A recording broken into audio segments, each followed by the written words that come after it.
Bodies of water are more than just vital elements of our natural environment. Our seas, rivers,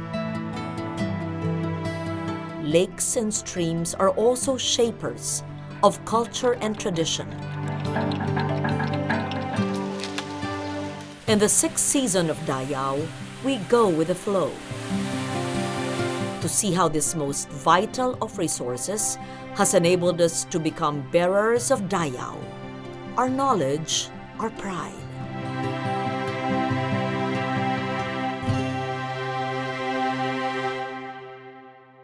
Sustainability is a big word these days, a guiding principle and touchstone that steer tourism workers, environmentalists, and cultural workers alike. As a unifying philosophy and goal, sustainability seems like nothing more than a grand idea, an unreachable star, so to speak, when contrasted with bigger economic concerns. And yet, we must reach for it, plan for it, make it a reality, rather than just an ideal. In this episode of Dayaw, we see how the people of Bohol and Antique maintain a sustainable ecotourism, one that promotes heritage and environmental awareness and conservation, while welcoming and educating visitors and tourists alike.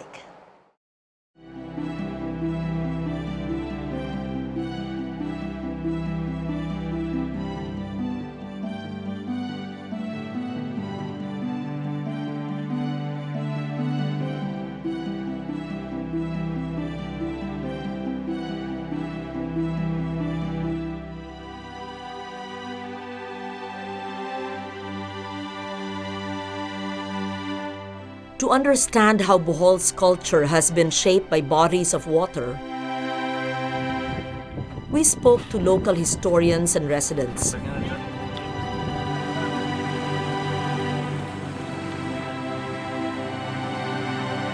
They traced the histories of small towns connected by water, by bridges,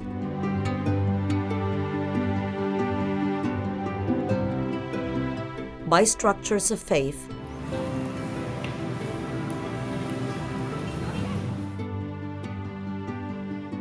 and administration.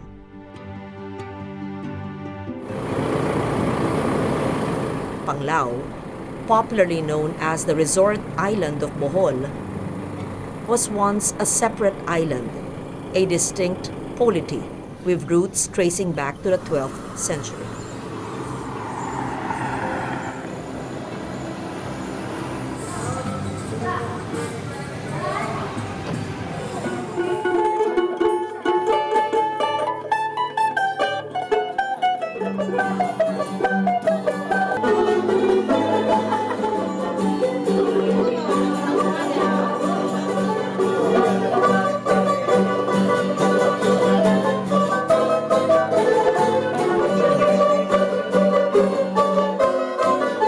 Town has always been here even before the coming of the Spaniards, because on the body of water behind us there used to stand a kingdom, a sort of actually it was not really a kingdom but a settlement or a polity that was established around the 12th century AD and which persisted until 1563. At that time, the people who lived in that settlement, which they called the Pitan settlement, were like the Bajaus, no? They live on top of water and then they bury their dead on the land surrounding it. So that this area here, especially at the back part of the convento, used to be a burial site of the people of the Pitan. So Dayaw is a very important town for us, although this was established as a parish only in 1697. This is not one of the original 6 towns in Bohol built by the Jesuits, but the culture that developed here in this island seemed to have been a continuation of a way of life that stretches back even centuries before. It's just that the place where this town is located is so situated that It was conducive to the rise of inter-island trading and also safety, no? Because the area is more or less covered, no? by the island of Panglao and the mainland of Bohol.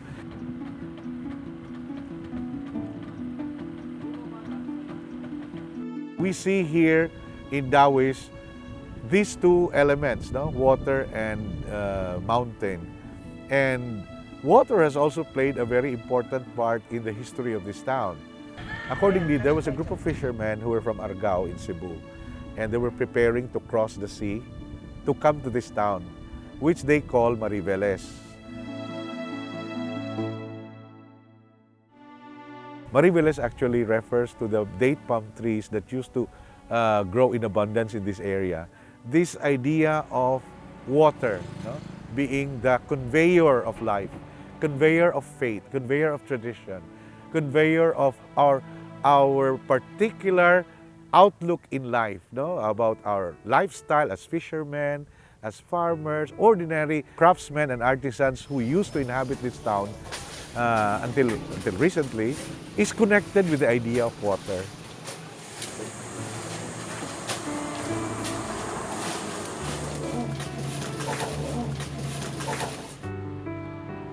It's also interesting that inside this new church, which was built in 1863 and finished only in 1923, we can find right below the altar this well. This well is actually one of the many wells that we can find here in Dawis. The well of Dawis is considered by the townspeople as their link to the patron saint. So that every time they visit the shrine of Our Lady here and during the fiesta, they make it a point to drink, not to be healed, but in order to be connected with the patrona. And this is something that may not be understandable to some tourists, no? That we are trying to correct that impression that this is a miraculous well. If there is anything miraculous about the well, it's the fact that it has remained fresh all these years. I was once a parish priest of Dawis way back in 2005 up to 2009. And when I got there, I was already fascinated by the site.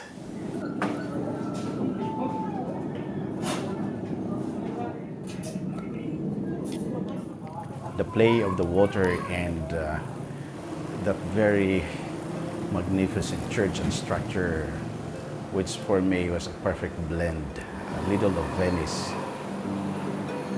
And so during that time, we tried to develop the whole site and provide the skills training and livelihood program for the people, be able to support especially the young people scholarship program, and that they will be able to have some ways to maintain the place and to sustain not just to preserve and develop the heritage site, but as well to sustain the lives of the people without damaging the vicinity and the site and location.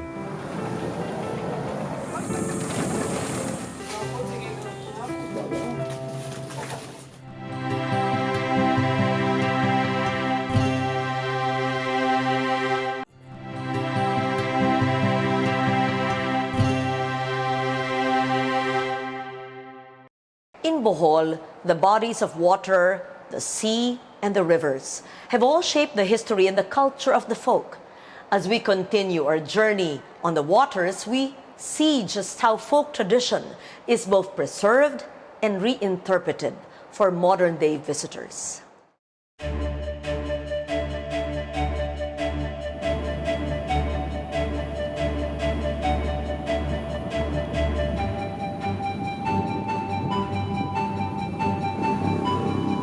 Moving further inland, we once again see how the history of faith and colonization converge on Bohol's rivers.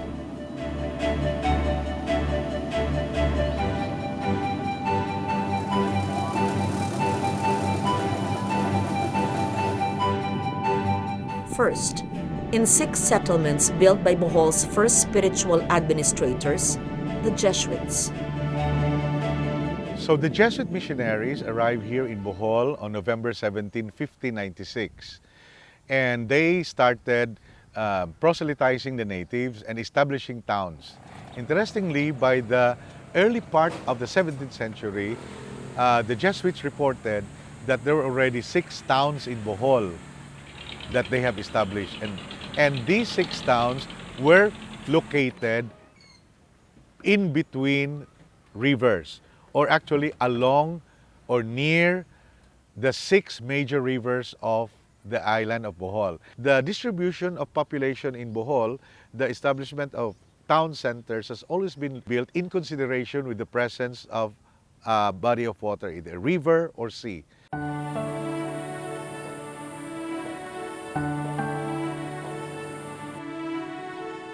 The connection of a body of water to the mountains nearby were indeed the ideal locations for the towns and churches of Bohol. Despite the great earthquake,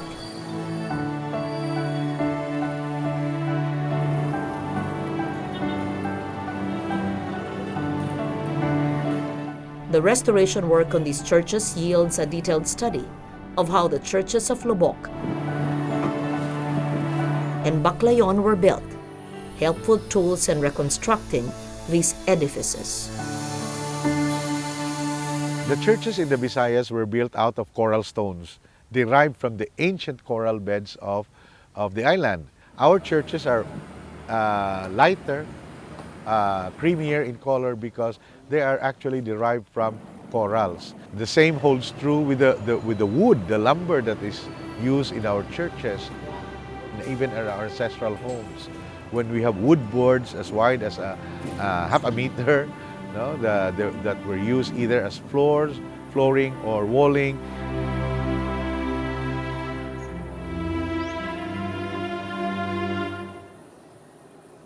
These had been derived from the ancient forests of our island, something that has been a gift of nature to us, and which we utilize with the intention of replacing them, with the intention of not decimating them, but using it only for particular uses.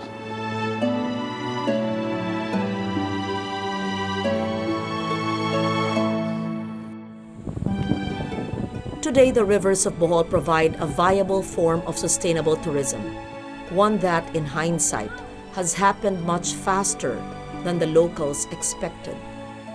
The water that surrounds us, the rivers, the strait, had been used as a means of getting people from one place to another. Before, nobody would ever thought of coming to Bohol, seriously, because in order to come here before, you have to travel 4 hours, you know? I mean, sometimes overnight, and it was so inconvenient for many people that many tourists decided not just to stay out. But after the fast craft were introduced to Bohol, you could come from Cebu to Bohol and back.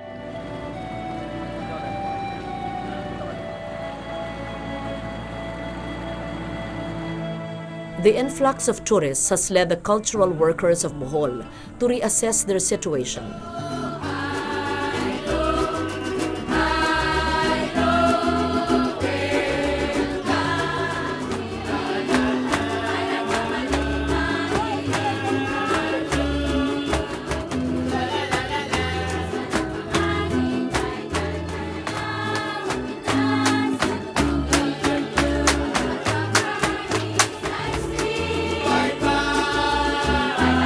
The sustainability of tourism efforts leads them back to the rivers and the bodies of water and their preservation.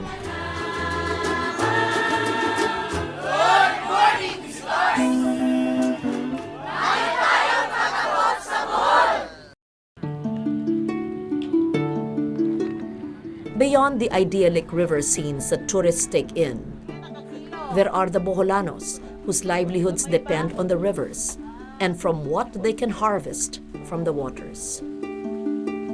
Abatan River is one of the pristine river ecosystem in the province. In fact, the river also is the source of livelihood of the communities along the river. Gleaning, fishing, nipa leaves harvesting, for their weaving, and then the ecotourism activities.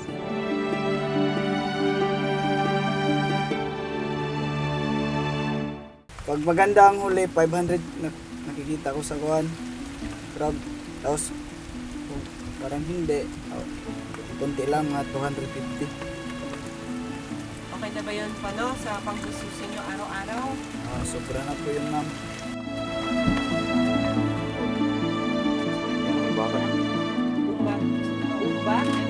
Pag low tide na po, pasaka kami makuha ng ganyan. Kasi pag high tide, di kami makakuha ng ganyan, malalim yung tubig.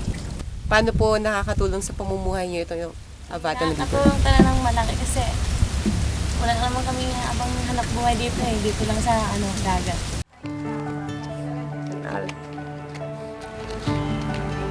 Avatan Lingkod Mangrove Nipa Growers Organization.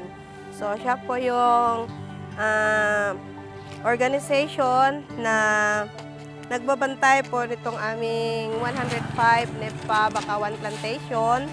So doon po kinukuha itong aming ginagawang nipa. No? So yun lahat po ay mga naturally grown.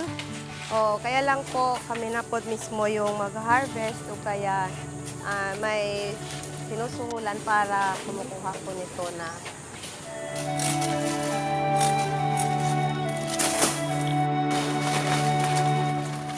naturally grown po itong mga nipa, no? Pero ang pag-harvest po namin, ginagawa po sa bawat mga claimants po. May mga claimants ang bawat area. So, doon kami kumukuha ng nipa. Kasi kusa po siyang tumutubo, then yung pag-harvest po, kinukuha lang po yung matured leaves na lang. Yung isang palm na mature na, siya lang po yung kinukuha, iwanan po yung hindi pa mature. So, ang paggawa po nitong pahod, kung tinatawag namin dito, ginagamitan ito ng mga nipa leaves, then itong bamboo strip. Pawaran po ang tawag namin dito. Then, ang pantali po, itong sibit, ay kinukuha lang din po sa likod ng palm niya. So, yun po yung ginagamit. So, ganyan lang po ang paggawa nito. Pwede 3 dahon sama-sama. Pwede 2, pwede din 4. So, ganito lang po ang paggawa. So, hanggang maubos po yung isang pauran, ganun pa rin yung proseso sa paggawa. Then, pag abot ng 10 ganito, so, tinatali siya. Ang ginagamit po sa paggawa ng bubong, depende po yun kung gaano kalaki po yung bubong nyo. Then, yung paglagay nitong isang nipa sa ganyan, patong-patong lang to hanggang sa taas, then kailangan elevated po yung paglagay. Hindi flat. Kasi pag ganyang naka-flat siya, yung tubig na manatili dito, madali pong masira ang bubong. So, kailangan nakaganyan siya ang position. Kung maganda po ang pagkalagay nitong isang pahod, abot siya 5 to 6 or even mga 10 years kung walang mga manok na nakapatong palagi. No, abot pa siya. Depende din yun sa panahon kasi kapag palaging umuulan, madaling masira itong rain or shine, ganito. Batan River po, abundant po siya sa mga resources, lalo na sa kinukunan ng kabuhayan namin dito. Isa itong primary source ang nipa, then meron din tayong mga isda, no, mga clams, dami mga resources doon na pwedeng kabuhayan ng mga tao dito po. We still believe that there's hope for the future, especially for us Boholanos. And this is, the hope here comes from our belief that a belief system that we have inherited from our ancestors and which we still adhere to a certain degree, even up to the present.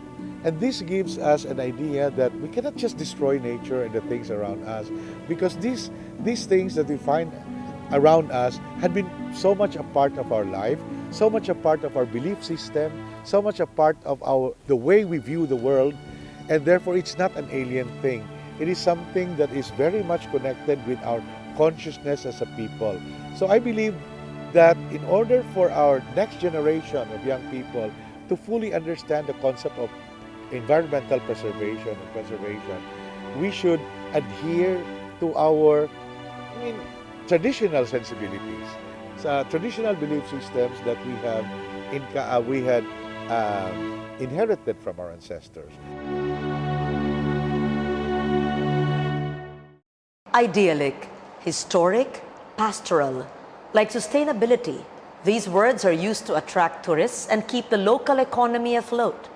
But more than just pageantry and frolics, there is a deep cultural awareness, a sense of pride of place that roots tourists in an authentic Boholano experience.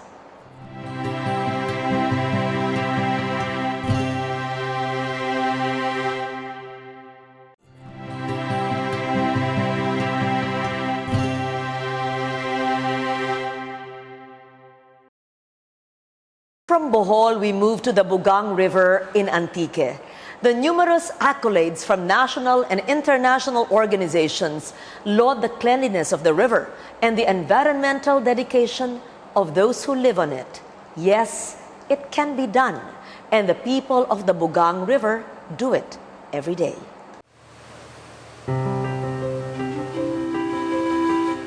The custodians of the Bugang River in Pandan, Antique have very much to be proud of.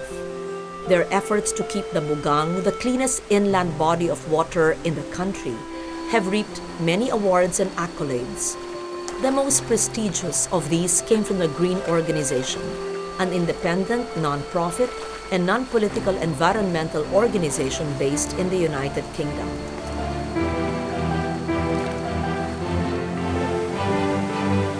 How do the custodians of the river make sure that there are activities interesting enough to tourists while maintaining the cleanliness that has garnered so many accolades? Ginagawa ng mga guides, ng mga eco-guides, yun ang maganda sa kanila kasi silang nagpo-protect ng mga puno. The bridge. Dati nung hindi pa masyadong boom ang tourism dito sa Pandan, yung mga guys na yan ang nagkakaingin, yan ang nag-ano ng mga puno. Pero sa ngayon, sila ang nagpo-protect. Kahit sa ngayon, hindi pwedeng pitasin yan ng mga bisita.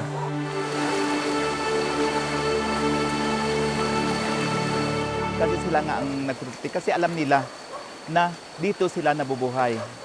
Alam nila kung gaano kahalaga ang ilog na to sa kabuhayan nila.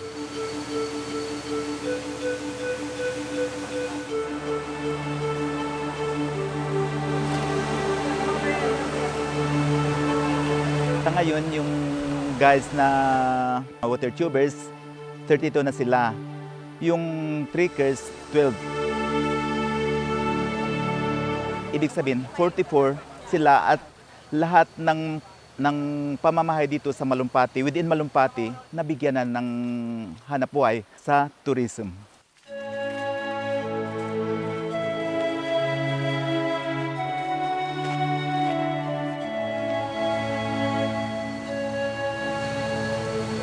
Bali, 3 years kami sa November 6 sa site guides, tubers dito sa Malumpati. Nagpasalamat ako na malaking tulong sa amin, sa akin, para makapaaral ako ng mga anak.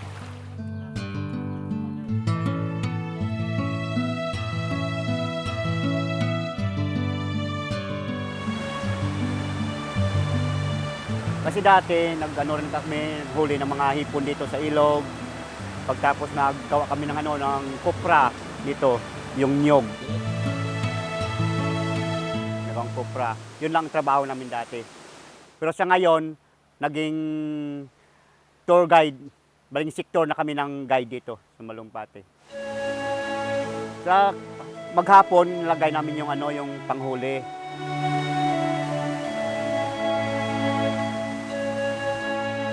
Pagtapos kinabukasan, yung pagkuha namin, pagkatapos sinasali namin yan sa isang lalagyan, diyan namin iniipon. Mga 10 panghuli, yun. Mga isang linggo, makuha kami ng mga 1 kilo mahigit sa isang linggo. Kasi yung mga dito sa Bugang River, dito kami ng mga yung mga pang-ulam namin. Kung wala kaming ulam, hanap lang kami diyan sa ilog ng Bugang River. Yon, na kami ng pang-ulam. Tulad ng mga hipon, isda, yung mga eel, yon nandyan. Nandito po lahat yan sa ilog na to. Hanggang ngayon napakalinis po ang Bugang River dahil ang community is working hand in hand to ensure that we maintain the cleanliness of the river.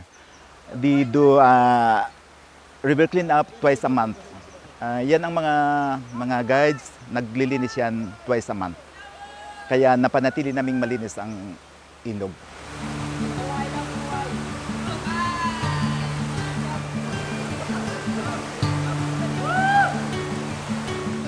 Lakes and rivers in coastal areas like Bohol and Antique give people a greater chance to become intimate compared to the vast expanse of the ocean. And through time, they develop skills necessary for surviving as a community. They develop oral traditions. They develop rituals, festivals, celebrations. If you like to continue attracting tourists to lakes and rivers in coastal areas like Bohol and Antique, we have to respect the integrity of nature. We cannot build resort houses, hotels using straight lines. Nature has no straight lines. We have to build structures. We have to have curvilinear, irregular contours, just like the contours of rocks and the swaying of trees and the contours of the lakes themselves and the flow of the rivers. This is how to preserve the natural appearance. More and more, we see how tourism can be a viable source of income that does not have to destroy the environment. More and more, we realize that visitors can come and admire our islands without actually destroying them or polluting them. And this is truly heartening for me. We see how locals can come together, steered by the ideals of sustainability. In Bohol's rivers and in the Bugang River in Antique, the waters of life flow on, welcoming visitors but wary of the dangers of pollution and environmental destruction. The custodians of these rivers are the very people whose forefathers have built lives on these waters. Doubtless, they will also be the ancestors of future generations animated by the same commitment. Their efforts at sustainable tourism make up a new culture, one that respects and nurtures Dayaw, our knowledge, our pride.